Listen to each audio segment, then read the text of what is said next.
श्री राधा जी के लोमकूप से लाख करोड़ गोप सुंदरियां प्रकट हुई, लीला प्रपंच था। और यही राधा जो है वो प्रलय करती हैं। सुनो भैया, आप लोग आगे आ जाओ, आप लोग को ये रस लेने वाला चीज है। क्योंकि करण भैया कैलकुलेटर रखे हैं, अब शुरू होगा आपका मेरा। राधा जी प्रलय करती हैं, कभी सुना है? राधा जी प्रलय करती हैं पहले, फिर सृजन करती हैं, फिर संहार करती हैं और फिर सृष्टि करती हैं। आज के तत्व परा का मुख्य लाइन। राधा प्रेम वाचक हैं, दान वाचक हैं, निर्वाण दात्री हैं, हमने सुना। वास्तविक ज्ञान नहीं होने के कारण हम लोग को समझ में नहीं आती कि आखिर निर्वाण क्या है। निर्वाण माने आवागमन से छुट्टी, फिर आना नहीं है किसी माँ के शरीर में। आखिर किन किन को ये सौभाग्य प्राप्त होता है? ध्यान रखिए, ध्यान रखें कि राधा प्रलय भी करती हैं, सृष्टि करती हैं, फिर संहार करती हैं और फिर प्रलय करती हैं। कभी ऐसा सुना राधा के बारे में कि राधा प्रलय करती हैं? कभी राधा के बारे में सुनने में आया कोई भी भजन की राधा सृष्टि करती हैं और राधा वो करती हैं? ध्यान रखें, अनादिकाल से। करण भैया, जब आप इतना खर्चा करके आयोजन करियो कियो ग्रुप तरफ से, तो सुनिए, अनादिकाल से सपरिकर नित्य, सपरिकर माने अपने जितने भी आसपास में सेवादार हैं राधा जी का, नित्य दो रूप में प्रतिष्ठित होकर तल रहा है। एक अनंत काल तक ये चलता रहेगा। प्रलय की छाया उससे भी छू नहीं सकती, सृजन के कंपन उसे वो नहीं कर सकता, उद्दलित नहीं कर सकता। समझ रहे ना? भाषा की पूरा देसी भाषा में समझाऊं, समझ रहे ना? और ये जो मैं भी बोल रहा हूं, शास्त्र कहता है ये बड़े भागी ऋषि लोग बोल सकते हैं, क्योंकि वो ये कहीं मन में नहीं है, कहीं किताब में नहीं आती कोई चीज में। ये चित्त भूमि पर पहले शब्द ब्रह्म था, अक्षर ब्रह्म नहीं था। तो एक गुरु दूसरे गुरु को देते थे, उसमें सीखते थे। आगे अक्षर ब्रह्म आया तो ये सब किताब बने। तो ध्यान रखें, अब हम लोग काल का वर्णन करते हैं। ये जब काल संहारणकारी काल को सृष्टि करते हैं और प्रपंच करते हैं, तो अब थोड़ा मैथमेटिक्स भी हो जाए हम लोग के साथ। ये केवल कहते हैं कि बड़े भागे ऋषियों के ये जो चिंता में चित भूमि पर इसकी प्रतिष्ठा होती है, केवल निदर्शन है, एक छोटा सा झलक। सुन रहे हैं ना भाई? आप आगे आइए, दो चार जन को सुनाने का तो मन ही लगता है, जो लोग मेरे को बोलते रहते हैं।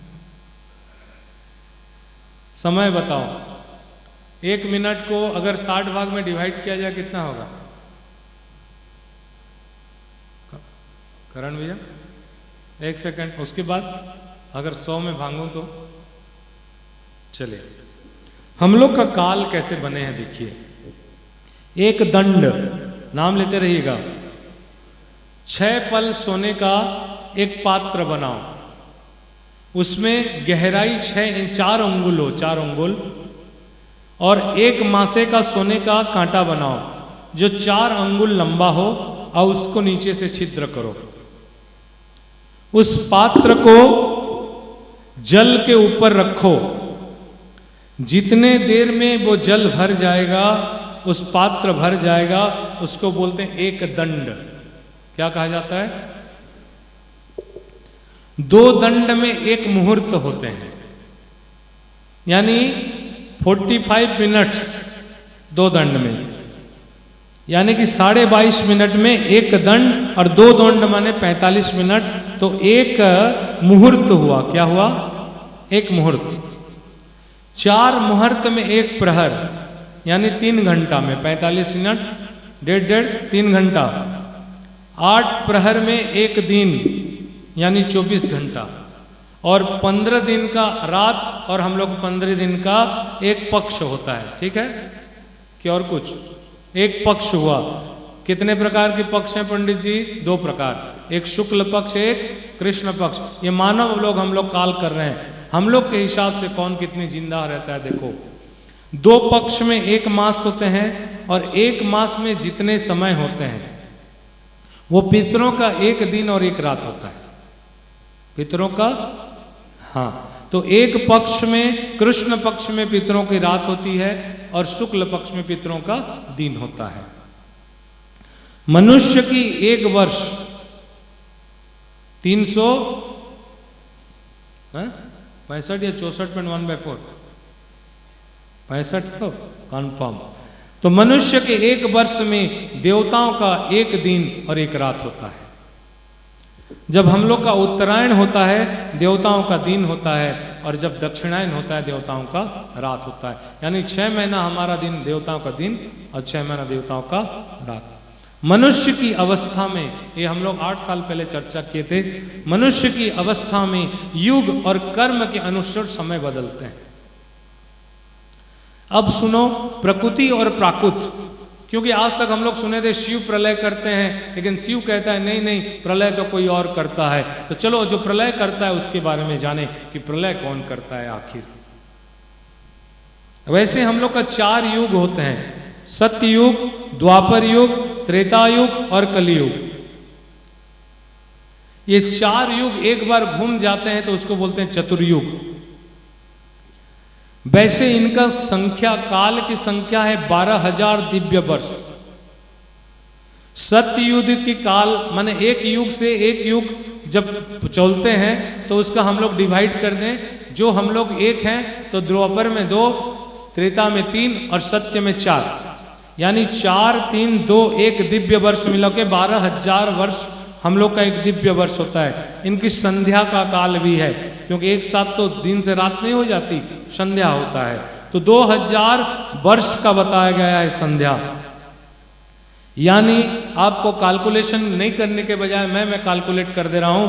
मनुष्य की मान से, समय से 4 युग का परिणाम 43,20,000 वर्ष है।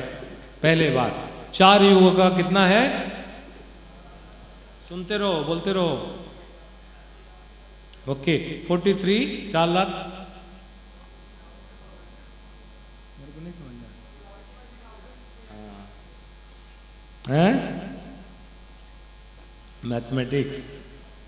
इसमें सत्ययुग का मान 4 भाग होगा, द्वापर का 2 भाग, त्रेता का 3, हम लोग का 1 भाग होगा। इसमें से पाएंगे तो इस सतयुग के मान से, मनुष्य के मान से, मनुष्य का वर्ष सतयुग 17,28,000 वर्ष का है, और त्रेता युग 12,96,000 वर्ष का है। द्वापर 8 लाख वर्ष का है और 64,000, 8,64,000, और कली काल 4,32,000 मानव वर्ष है। बताओ 5,000 में कली आ जाएंगे, आ गए कली। अब बोलोगे दादा प्रलय होगा, केदारनाथ में प्रलय हुआ, तो प्रलय के सुनो कैसे कैसे प्रलय होते हैं। जैसे 7 बार 16 तिथि, 16 तिथि की 15 तिथि, क्योंकि 1 से प्रतिपदा से लेके अमावस्या पूर्णिमा 2 मिला दो तो 16 तिथि। दिन रात 2 पक्ष 12 मास वर्ष के चक्रवत घूमते हैं। ये घूमता है ना, इस वर्ष फिर आ गया राधाष्टमी, फिर घूमता है राधाष्टमी, समझ रहे हो ना। चक्रवत घूम रहे हैं, कैसा घूमता है? Round bye round. आज के दिन फिर होगा चक्र में, तो ध्यान। इसलिए ये चक्रवत काल घूमने के कारण राधाष्टमी में पूरी में सुदर्शन चक्र को घुमाया जाता है, आज के दिन घुमाया जाता है। इसीलिए इस प्रकार 4 युग चक्रवत घूमता रहता है, सतयुग, द्वापर, त्रेता, कली। जैसे युग परिवर्तन होते हैं मेरे भाई, वैसे मनवंतर भी परिवर्तन होते हैं। 71 दिव्य युग यानी 294 युग, यानी 71 बार सतयुग, द्वापर, कली और त्रेता घूम जाएंगे, में कितना होगा? 294 युग बीतते हैं तो एक मनु बदलता है। कौन बदलता है? मनु। इस प्रकार हमारे आज तक 14 मनु हुए हैं। कितने मनु हुए हैं? 14 मनु का नाम सुनो। पहला मनु स्वयंभुव मनु, दूसरा मनु स्वारोचिस मनु, तीसरा मनु तापस मनु, चौथा मनु उत्तम मनु। शिव भक्त थे ये लोग, इसलिए मनु प्राप्त हुए। उसके बाद 5वां मनु जो हुआ उसका नाम है रैवत, जो श्रेष्ठ भक्त था। उसके बाद जो मनु हुआ उसका नाम है चाक्षुष, जो विष्णु भक्त था। कभी कभी इनके बारे में बोलेंगे मनु ऊपर बन आ गए, आजकल के सरकार मनु मनु मनु पुराण को ठोकने लगे। अरे काल के गाल में कब दांत में सौंप जैसे समा जाओगे पता नहीं चलेगा। बोलते हम लोग राजनेता हैं, कौन कौन अभी काल के गाल में घुसेगा देखते जाएं। श्राद्ध देव मनु जो सूर्य के पुत्र हैं। उसके बाद जिस श्राद्ध देव मनु जो थे पंडित जी, इनको बोलते हैं वैवस्वत मनु। तभी हमारे आज का लिखा नहीं है चंडी पुराण। वैवस्वतंत्र मनवंतरे अष्टविंशति कलियुगे कली प्रथम चरणे जम्बूद्वीपे भारत वर्षे भारत उत्तराखंडे इत्यादि हम लोग जो लेते हैं। हम मान भी कहा वैवस्वतंत्र मनवंतरे अष्टविंशति में नंद गोपगृहे याता यशोदा गर्भ संभवा ततस्तो नश्यम शामी विंध्याचल निवासिनी पुनरुपेत्र उद्यणम रूपेणम पृथ्वी तले अवितिन्य अन्यश्चामी वेप्य चिंतास्तु दानवान भक्षंताशतानुग्रान वे प्रचिंतन महासुरान रक्त दंता भविष्यन्ति दांडी में कुसुमापमा ततमा देवता लोके स्वर्ग लोके तमान वस्तवंती भविष्यन्ति सततम रक्त दांति काम। ये वैवस्वत मनवंतर का दुर्गा के कार्य। फिर आया सावरणी मनु जो सूर्य के पुत्र थे। ये सावरणी मनु में ये कहानी बना चंडी सप्त चंडी वैष्णव थे। नौवां मनु बोले दक्ष श्रावणी जो विष्णु का व्रत पालन करने वाले थे।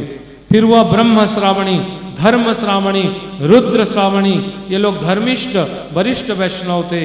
रुद्र श्रावणी ज्ञानी था, देव श्रावणी धर्मात्मा था, और 14वां मनु कौन था? चंद्र श्रावणी था। मनु तो कितना प्रकार के कितने मनु हुए भाई आज तक? हैं? जोर से बोलो। 14 मनु, 16 नहीं 14। इसी प्रकार 14 मनवंतर हो चुके हैं, और 14 मनवंतर में मनु भ्रमण करते हैं। 14 प्रकार के मनु घूमते रहते हैं। ठीक है, तो जितने मनु होते हैं 14 मनु में उतने इंद्र होते हैं। एक मनवंतर बदलने से एक इंद्र की स्वाहा हो जाती है। एक बार इंद्र कहें इंद्र तपस्या इंद्र बैठे हुए थे, तो एक ऋषि ने आके हंसे तो इंद्र बनाए। बोले हाँ, तो मैं चिंतित हूँ। बोले क्या है? इसके बाद तेरा क्या गति होगा? तब उन्होंने कहा क्या गति होगा इंद्र का? तो उन्हें कहा जाओ लोमस ऋषि से पूछो। लोमस ऋषि के पास इंद्र जाते हैं। भागवत लोमस ऋषि कहते हैं कि ऐसे करके देखते रहते हैं, चींटी लोग जा रहे हैं। तो लोमस ऋषि कहते हैं, और उनको इंद्र को ध्यान नहीं दे पाते। इंद्र प्रणाम किए। इंद्र प्रणाम करने के बाद वापस जा रहे थे। इंद्र लोमस ऋषि ने पूछा कि आखिर आपने आए क्यों हैं? तो उन्होंने कहा कि मैं आया था कुछ पूछने के लिए, आप तो चींटी को देख रहे हैं। तो बोले जानते हो चींटी लोग कौन है? कौन है? एक जमाने में लोग इंद्र हुआ करते थे। बोले तुम्हारी आयु? तो उन्होंने कहा एक इंद्र मरने के बाद मैं एक अपना बाल छोड़ देता हूँ। ये लोमस ऋषि है। तो ब्रह्मा के एक दिन 14 इंद्रों से, ध्यान रखें, ब्रह्मा का एक दिन 14 इंद्र के अविच्छिन्न रहता है। जितना बड़ा ब्रह्मा का दिन, एक दिन में 14 इंद्र बदल जाते हैं ब्रह्मा के, और उतनी बड़ी उनकी रात। ब्रह्मा का एक रात को ब्राह्मी रात कहा जाता है। क्या रात? आज तक आप चंडी पाठ में ये 3 शब्द यूज करते होंगे, लेकिन इसके बारे में हम लोग का भगवती कृपा से ज्ञान नहीं हुआ होगा, आज होगा। ब्रह्मा के एक रात्रि को ब्राह्मी रात कहा जाता है। उसी ब्राह्मी रात का वेदों में काल रात्रि नाम से प्रसिद्ध है। काल रात्रि, काल रात्रि मोहरात्रि ब्रह्मवाचा तम स्वाहा तम सदा तमिव षट्कुरा सुरात्मिका श्रुधा तम अक्षरि नेत्रे त्रिदात मात्रात्मिका स्थिता अर्धमात्रा स्थिता नित्या यानुचारा विशेषतः त्वमेव संध्या सावित्री त्वं देवी जननी परा त्वेत धार्यते विश्वं त्वे सृजयते जगत् त्वेत पालयते देवी तमस्सन्तेज सर्वदा विसृष्ट सृष्टि रूपात्वं स्थिति रूपाज पालने तथा संगन्ति रूपान्ते जगतस्य जगन्मये महाविद्या महामाया महामिदा महास्मृति महामोच भवति महादेवी महासुरी प्रकृतिस्थं च सर्वस्व गुणत्र विवामनी। काल रात्रि, मोह रात्रि और महारात्रि। तो पहले रात्रि को कहा रात्रि, महारात्रि, मोह